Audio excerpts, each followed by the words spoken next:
Assalamualaikum warahmatullahi wabarakatuh. Di sini kami akan menjelaskan mining law, periode kolonial, Orde Lama, Orde Baru, dan Reformasi. Nah, untuk era kolonial akan dijelaskan oleh Fadil. Baik, terima kasih. Dan yang pertama itu ada masa kolonial. Pada era kolonial, pemerintah Belanda menerapkan beberapa undang-undang yang mengatur pengelolaan pertambangan Hindia Belanda atau sekarang Indonesia. Undang-undang ini dirancang untuk mengatur eksploitasi sumber daya alam, termasuk mineral, batu bara, emas, dan timah, yang sebagian besar dimiliki oleh perusahaan-perusahaan Belanda. Pengelolaan pertambangan pada masa kolonial sangat berfokus pada kepentingan ekonomi, kolonial, dan eksploitasi sumber daya alam untuk mendukung industri Belanda. Berikut ada beberapa undang-undang penting terkait pertambangan pada masa kolonial. Yang pertama itu ada Decree Fund pada tahun 1830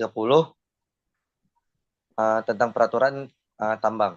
Pada tahun 1830, pemerintah kolonial Belanda mengeluarkan Decree Fund yang dikenal sebagai Reglement for the MISBO atau peraturan tambang. Peraturan ini merupakan dasar hukum pertama untuk mengatur sektor pertambangan di Indonesia atau Hindia Belanda. Tujuannya yaitu untuk mengatur eksploitasi dan pengelolaan tambang di Hindia Belanda untuk mengoptimalkan keuntungan bagi Belanda. Yang kedua itu ada Mijenwit pada tahun 1899. Undang-undang ini disahkan pada tahun 1899 dan menjadi undang-undang penting yang mengatur pertambangan Hindia Belanda. Mijenwit 1899 lebih mendetail dalam mengatur sektor pertambangan dan merupakan dasar hukum bagi eksploitasi tambang hingga abad ke-20.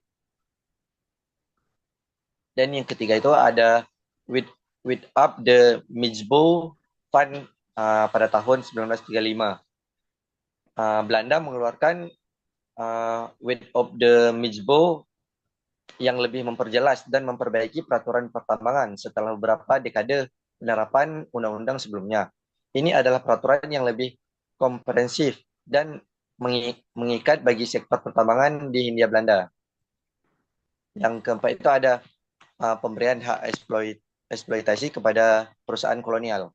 Selama era kolonial, Belanda memberikan hak eksploitasi tambang kepada perusahaan-perusahaan kolonial melalui kontrak-kontrak jangka panjang yang memberikan kekuasaan besar kepada perusahaan tambang asing seperti Royal Dutch, Shell, dan Netherlands Indies untuk menguasai sektor-sektor pertambangan untuk utama di Indonesia.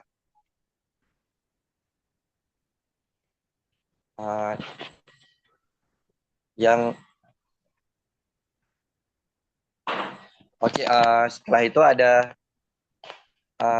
tambang emas Salido di Sumatera Barat merupakan salah satu contoh nyata dari eksploitasi sumber daya alam oleh Belanda pada masa kolonial. Dengan sistem kerja paksa dan kebijakan yang menguntungkan Belanda, tambang ini menghasilkan banyak emas yang diekspor ke Eropa, namun memberikan sedikit manfaat bagi rakyat Indonesia, seperti banyak tambang lainnya pada masa itu. Tambang emas Salido juga menorehkan dampak negatif terhadap kesejahteraan sosial dan kehidupan ekonomi masyarakat lokal.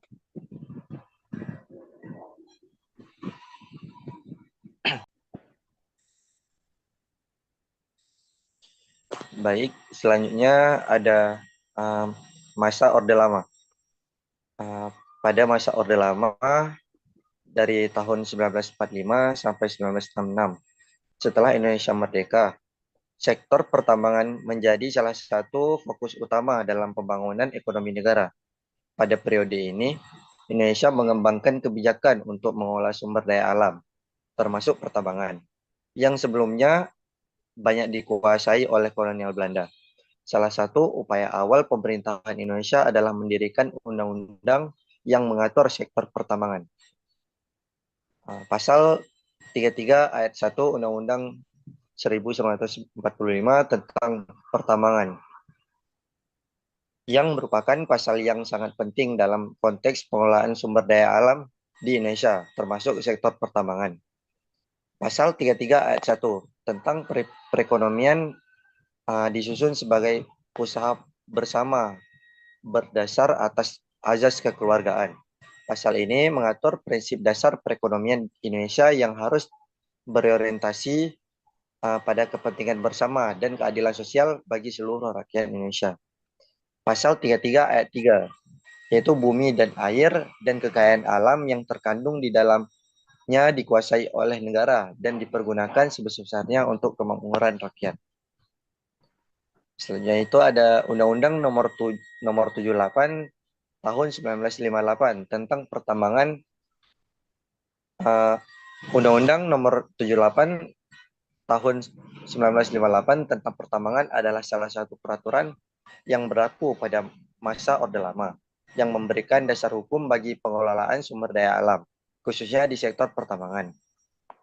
Salah satu tujuan utama undang-undang ini adalah untuk mengurangi dominasi perusahaan asing dalam pengelolaan pertambangan di Indonesia. Undang-undang ini memberikan dasar hukum bagi negara untuk mengambil alih pengelolaan tambang yang sebelumnya dikuasai oleh pihak asing dan menjadikannya milik negara atau perusahaan negara. Selanjutnya itu ada Undang-Undang nomor 78 tahun 1958 juga mengatur tentang pengawasan terhadap kegiatan pertambangan yang dilakukan oleh pemerintah, baik terhadap perusahaan-perusahaan yang dikelola oleh negara maupun oleh perusahaan asing. Hal ini dimaksudkan untuk mencegah adanya penyalahgunaan dan untuk memastikan bahwa kegiatan pertambangan memberikan manfaat bagi negara dan rakyat. Tambang batubara Sawah Lunto memiliki sejarah panjang yang dimulai pada masa kolonial Belanda dan berlanjut pada masa Orde Lama. Pada masa Orde Lama, Indonesia melakukan nasionalisasi terhadap tambang batubara ini dan mulai mengelola sektor pertambangan dengan lebih nasionalis. Meskipun menghadapi banyak tantangan terkait dengan teknologi, infrastruktur, dan masalah sosial. Meskipun pengelolaan tambang batubara Sawah Lunto pada masa Orde Lama lebih mengutamakan kepentingan negara, sektor ini tetap menghadapi kesulitan dan tantangan besar dalam meningkatkan produktivitas dan keadilan sosial bagi buruh tambang. Terima kasih. Saya kembalikan ke Rai. Baik, untuk yang era Orde Baru, jadi Orde Baru itu dari tahun 1966 sampai 1998 mencatatkan perubahan besar dalam pengelolaan sumber daya alam, khususnya tambang. Pada periode ini, Indonesia membuka pintu bagi investasi asing dalam sektor pertambangan yang sebelumnya sangat terbatas, terutama di masa Orde Lama. Berikut adalah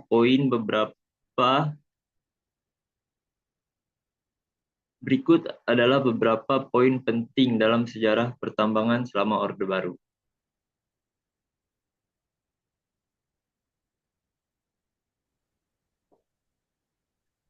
Nah, yang pertama itu ada penyusunan Undang-Undang Pertambangan 1967. Nah, jadi pada tahun 1967 di bawah Presiden Soeharto, dia mengeluarkan Undang-Undang Nomor 11 tentang ketentuan pokok pertambangan. Nah, ini menjadi tonggak penting karena mengatur tata kelola sektor pertambangan Indonesia dengan prinsip yang lebih terbuka, terutama untuk investor asing. Nah, isinya itu memberikan dasar hukum bagi keterlibatan investor asing dalam pengelolaan tambang, lalu juga pemerintah pusat mengatur dan memberikan izin pertambangan, sementara pengelolaan dapat dilakukan oleh perusahaan swasta, baik nasional maupun asing. Lalu ada sistem kontrak karya yang memungkinkan perusahaan asing untuk mengelola sumber daya alam Indonesia dalam jangka panjang 30-40 tahun. Nah, juga ada penerapan kontrak karya. Nah, ini kontrak karya merupakan ciri khas yang muncul pada masa Orde Baru. Kontrak karya itu adalah perjanjian antara pemerintah Indonesia dan perusahaan asing yang memberikan hak eksklusif pada perusahaan untuk melakukan eksplorasi dan eksploitasi tambang. di Indonesia untuk periode waktu yang panjang. Nah, lalu ada contoh yaitu Freeport Indonesia. Dia menandatangani kontrak karya pertama pada tahun 1967. Freeport memperoleh hak untuk menambang tembaga dan emas di Papua. Nah, selain Freeport, banyak perusahaan asing yang besar yang ingin menggunakan sistem kontrak karya seperti Newmont Mining dan BP atau British Petroleum. Lalu ada era reformasi. Era reformasi ini mencerminkan perubahan besar dalam pengelolaan sektor pertambangan yang sebelumnya didominasi oleh perusahaan asing pada masa Orde Baru. Setelah reformasi 1998, Indonesia mulai melakukan penataan ulang kebijakan pertambangan agar lebih mengutamakan pengelolaan sumber daya alam yang berkelanjutan dan kebermanfaatan untuk rakyat. Berikut adalah undang-undang penting yang mengatur sektor pertambangan pada era reformasi. Nah, yang pertama ada Undang-Undang Nomor 22 Tahun 1999 Pemerintahan Daerah. Nah, itu memberikan kewenangan yang lebih besar kepada pemerintah daerah dalam pengelolaan sumber daya alam, termasuk pertambangan. Hal ini merupakan bagian dari upaya desentralisasi pasca reformasi. Nah, lalu ada Undang-Undang Nomor 4 Tahun 2009.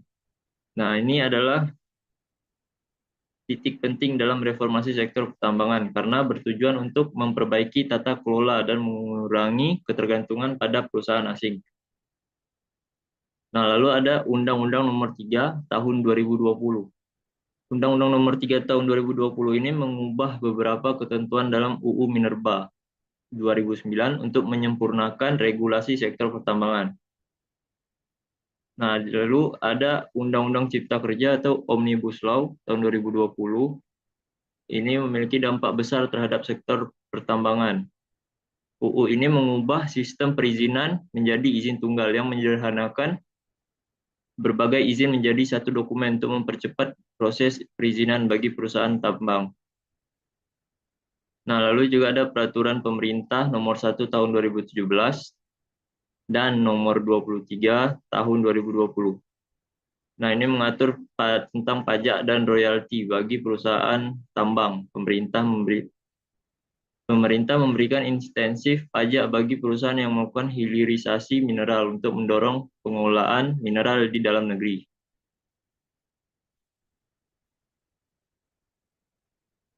Nah, lalu ada contoh perusahaan pada era reformasi, yaitu Kaltim Primakol. Jadi, Kaltim Primakol ini dibuka pada menandatangani kontrak karyanya pada tahun 1982. Lalu pada 1988 mulai mengembangkan tambang batu bara yang berorientasi ekspor dengan kapasitas lebih dari 7 juta ton. Dan pada tahun 2017 KPC mulai mengoperasikan pembangkit listrik tenaga uap PLTU. Mungkin itu saja dari kami. Saya akhirin. Wassalamualaikum warahmatullahi wabarakatuh.